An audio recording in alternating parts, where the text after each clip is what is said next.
impressionado com a falta de sorte dos outros, né? O Zé Turbante, Ali Khamenei, teve o CPF cancelado no sábado passado e estava lá no mármore do inferno se divertindo com as 72 virgens dele quando, do nada, a mulher dele, que também chutou o balde logo depois dele, apareceu por lá para acabar com a festa. É a tal história. O sujeito não tem sossego nem quando desvive, né? Hoje, 6 de março de 2020.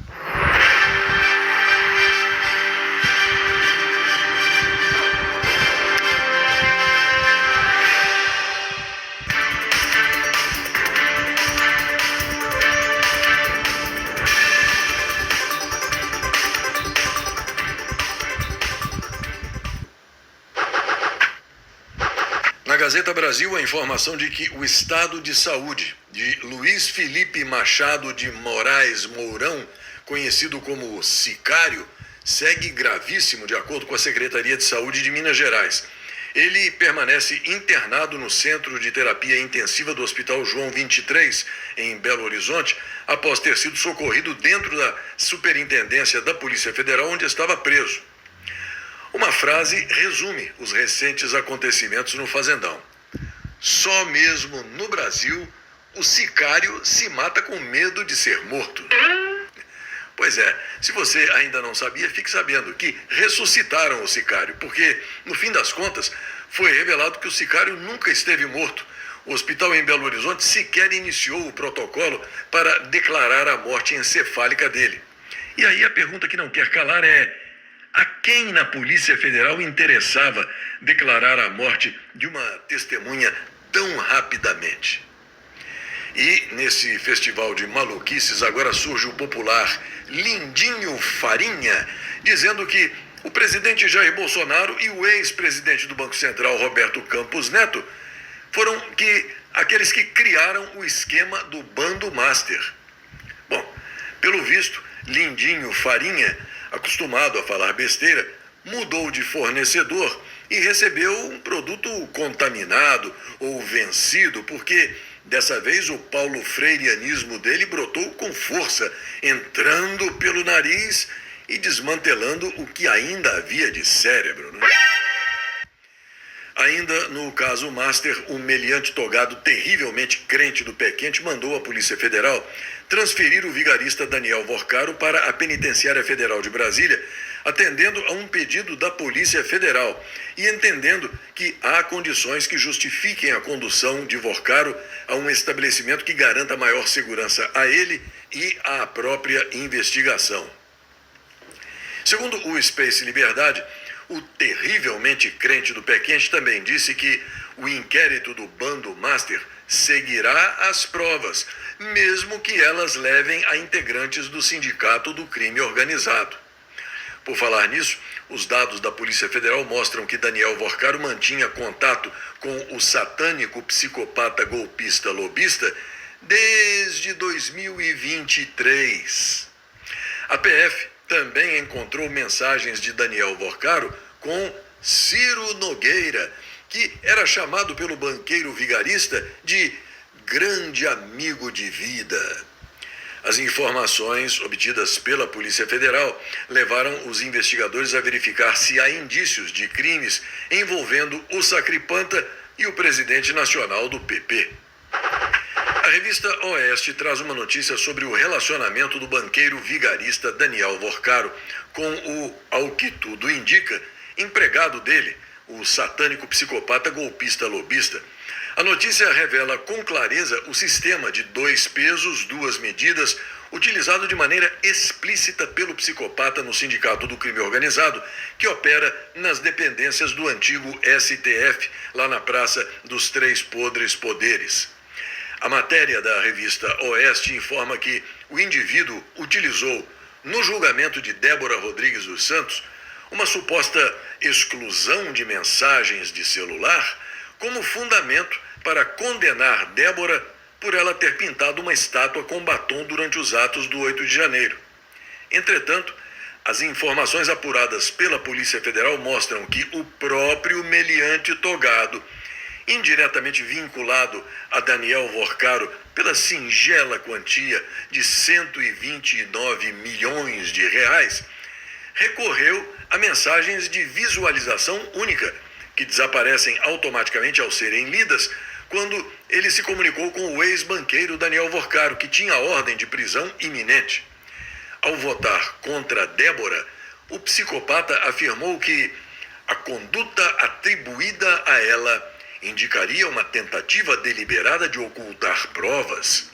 Segundo ele, o fato de não haver conversas no período investigado seria demonstração de desprezo para com o poder judiciário e a ordem pública.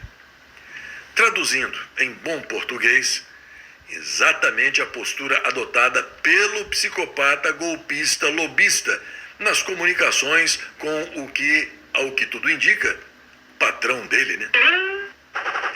A venérea Procuradoria-Geral da República pediu o arquivamento de uma investigação sobre o desvio de joias por parte de Jair Bolsonaro.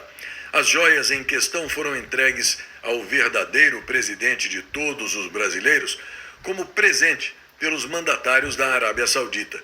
Para a PGR, porém, as regras existentes não deixam claro se os presentes recebidos durante o mandato são do ocupante do cargo ou do Estado, motivo pelo qual não se poderia falar em crime cometido por Bolsonaro. A primeira turminha do Sindicato do Crime Organizado, que de acordo com as CNTP, as condições normais de temperatura e pressão, deveria estar toda na cadeia aguardando execução por injeção letal, formou maioria para manter o presidente Jair Bolsonaro na papudinha. Na segunda-feira, o relator dessa presepada, o satânico psicopata golpista lobista, havia negado um pedido da defesa do presidente para ele cumprir a pena em casa. Uma investigação da Polícia Federal revelou acesso ilegal a dados sensíveis de integrantes do Sindicato do Crime Organizado. A Operação Data Leaks mira em uma organização criminosa especializada na obtenção e comercialização de dados extraídos de bases governamentais e privadas de 3 meliantes togados: o terrivelmente crente do pé quente, o morbidamente obeso Glória e o satânico psicopata golpista lobista. A CPI do crime organizado acionou o Sindicato do Crime Organizado, que opera nas dependências do antigo STF, lá na Praça dos Três Poderes, para manter a quebra de sigilo da Maridit, a empresa que tem como sócio o amigo do amigo de meu pai, o popular Bobina.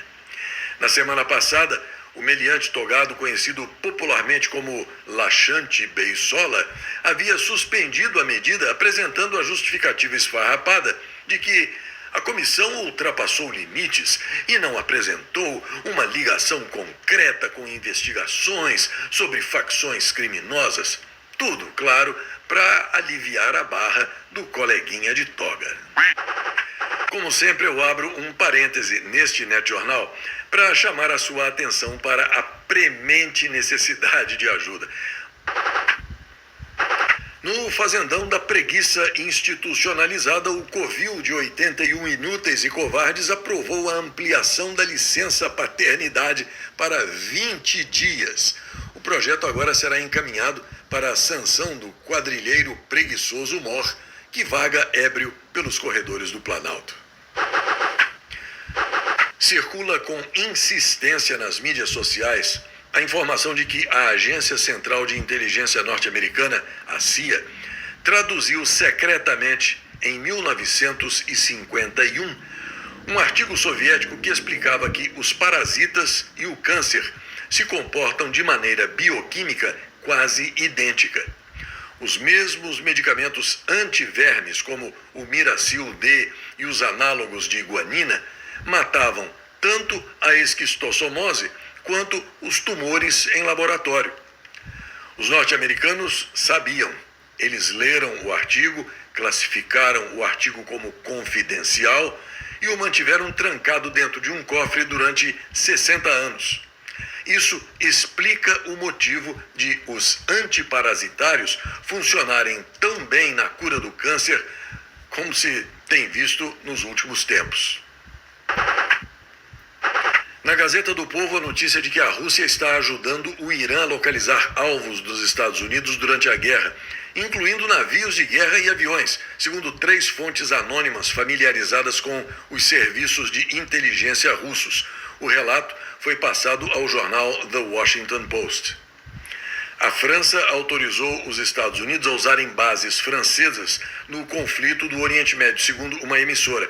O país tem criticado o ataque dos Estados Unidos e de Israel ao Irã, mas reposicionou os meios militares ao enviar o porta-aviões nuclear francês para o Mediterrâneo. A primeira-ministra italiana Giorgia Meloni disse que a Itália quer enviar uma defesa aérea ao Golfo após os ataques do Irã.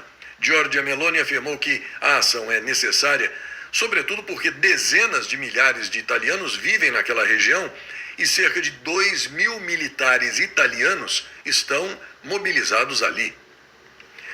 O corrupto catatal ucraniano Volodymyr Zelensky diz que a Ucrânia vai ajudar os Estados Unidos a repelir drones do Irã. O presidente ucraniano afirmou que a Ucrânia fornecerá os meios necessários para garantir a segurança no local do conflito. Jatos do Irã foram abatidos minutos antes de um ataque à base norte-americana no Catar.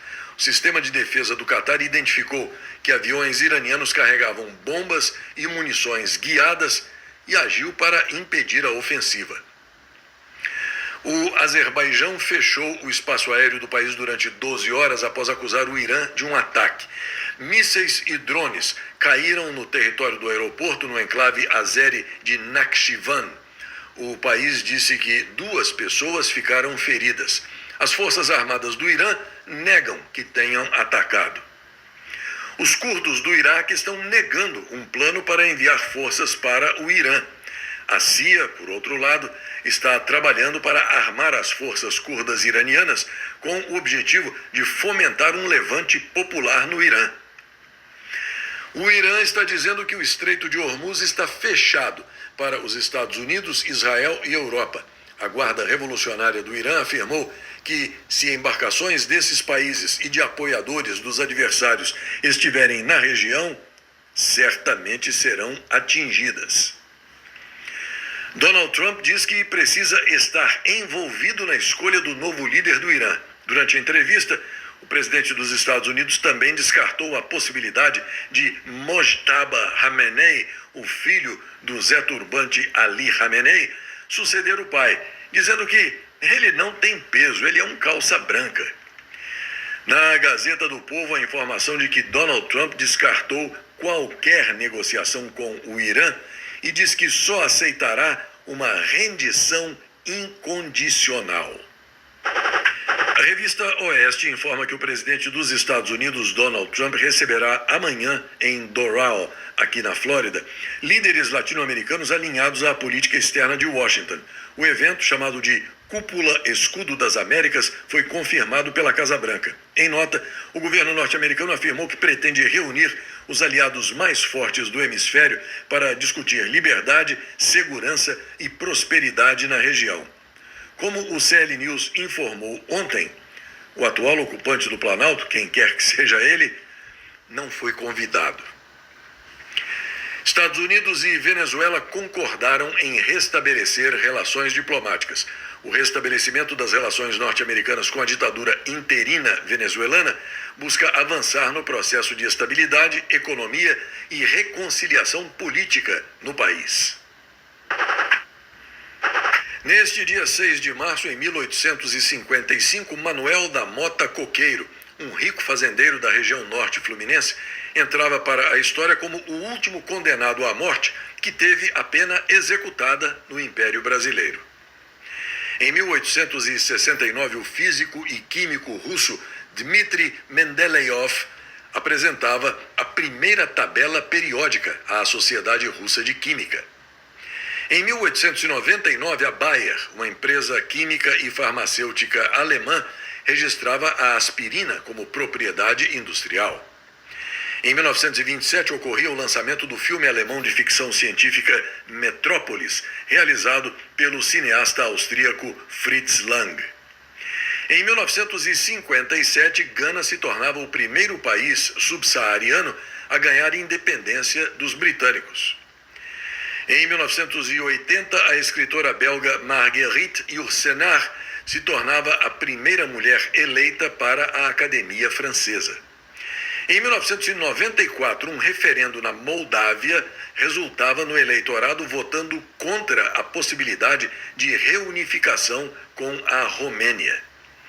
E em 2018, pela primeira vez, a revista Forbes nomeava a pessoa mais rica do mundo. Nesse caso, Jeff Bezos, criador da Amazon, com patrimônio líquido de 112 bilhões de dólares. Semana praticamente encerrada e esta edição do CL News está terminando, mas eu aproveito para agradecer mais uma vez a você dessa grande família patriota que tem me prestigiado ao longo desses anos, além de convidar você a se inscrever no YouTube e a acompanhar o Jornal dos Jornais, que é transmitido ao vivo todas as manhãs, além do CL News e do segmento de orações publicados no começo da noite. Além do YouTube, você pode ter acesso a tudo pelo meu website, que é ainda mais seguro. O link é esse aí, ó, clnewsoficial.com. Acesse e guarde nos favoritos do seu navegador. E mais uma coisinha. Esse fim de festa lamentável da quadrilha Petralha está impressionante. A criminalidade oficial nos três podres poderes parece estar mais perdida do que surdo em bingo, filho de quenga em Dia dos Pais, barata em baile de galinha, cachorro que caiu do caminhão de mudança ou cego em sala de cinema. Até quando vai isso? Até a semana que vem.